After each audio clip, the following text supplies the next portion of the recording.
Dave. It's Lance Brown at CTV Toronto. Hey, Lance. Hey, why Sill? Well, first of all, he's an NHL player that we can bring back and give an opportunity to. You know, he hasn't played a large role in Pittsburgh. That coupled with the 2 picks, which are a big part of what we're trying to do, get in the second and the fourth, were important for us to add those picks into our system and try to put more players in the system going forward.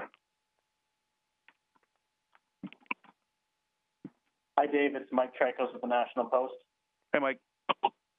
Just like with the Santorelli-Franzen deal, you chose not to wait right up until the deadline.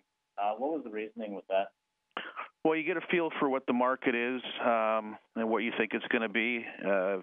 Pittsburgh was coming pretty hard for the last 10 days or so, pushing to try to get the deal done for Daniel. Their offer continued to improve over the last 48 hours.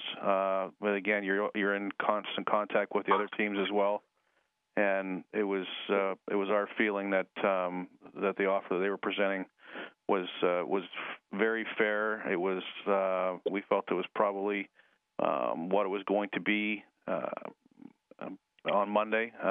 Didn't think it was going to be better than that.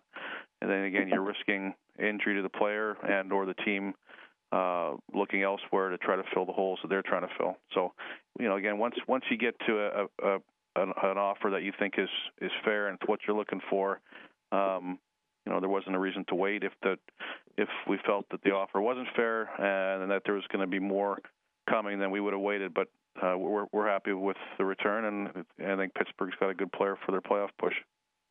Dave,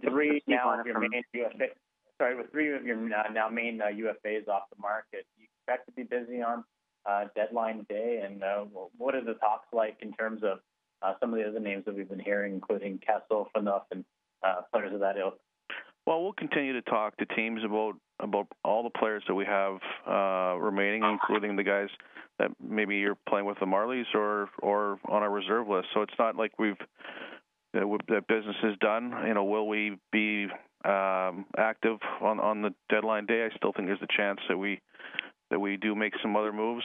Again, whether it's players that are under contract or not remains to be seen. But we're not going to stop looking to see if there's any options available to us. We're going to push through Monday, and if there's options and opportunities for us to improve, then we'll take advantage of those. Thanks. Dave, it's Lance Brown again. Are you getting strong interest for Phaneuf and Kessel, to name 2? You know what? I wouldn't. I'm not going to talk about individual players. We're going to look at options for anybody that we think would help improve our team long term, regardless of who they are, what their contract status is, or where they are in terms of their career. So, if we have an opportunity to improve, we will. But moving big names or big players is more difficult during the season. But that really hasn't changed. If there's an opportunity to improve, then we would look to take advantage. Dave, this is Steve Weiner from Canadian Press. How would you describe the market for Daniel Winnik over, the past couple of weeks, and kind of how interested, he was as a commodity for teams that wanted a rental player? Well, he played very well, really, not just over the last couple of weeks, but he played well from the get-go, and he came here and did everything we asked him to do. He fit in well with with every line he played on. Was a very good penalty killer for us, and teams recognize that. So there was interest in Daniel of varying levels. I think that some teams were obviously more interested in others and pushed harder. Some were kicking tires and trying to get a bargain, but his play put him in a position where he was wanted, and it put us in a position to get some quality assets back. Dave, Kevin McGran here. What was the market like for Daniel Winnik over the summer when he was an unrestricted free agent? Well, you'd have to probably ask Pat Morris that. I mean, we expressed interest in Daniel early on.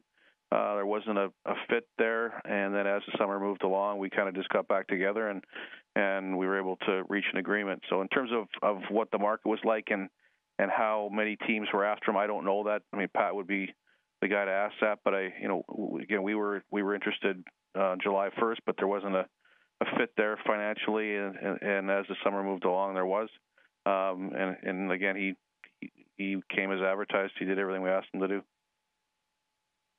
David, Steve Wino again. How much of Daniel's salary did you retain in this, and I guess how much of an advantage is it that you could have enough cap space to be able to do that? Yeah, I'm not going to get into that either, but I would say that wrinkle of the CBA is important for making deals now.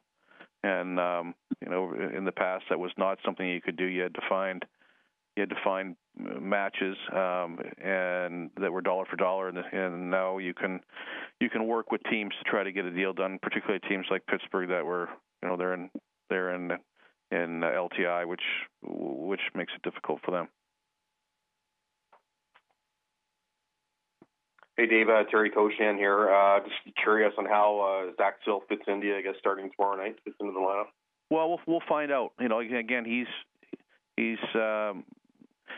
hasn't played a ton in Pittsburgh. I talked to him today. He was obviously going for a team that has a chance to possibly win the Cup. So for him, it was important that he gets a chance, and he was excited about that. And for him, he's going to have to come in and earn his ice and see if there's a long-term fit. You don't know until the guy gets here, but he has played in this league before. He's put up, I think, 20 or 30 games where he's been a fairly consistent player for them. And, he needs to come in here now and try to earn his ice. And from talking to him today, he was looking forward to that.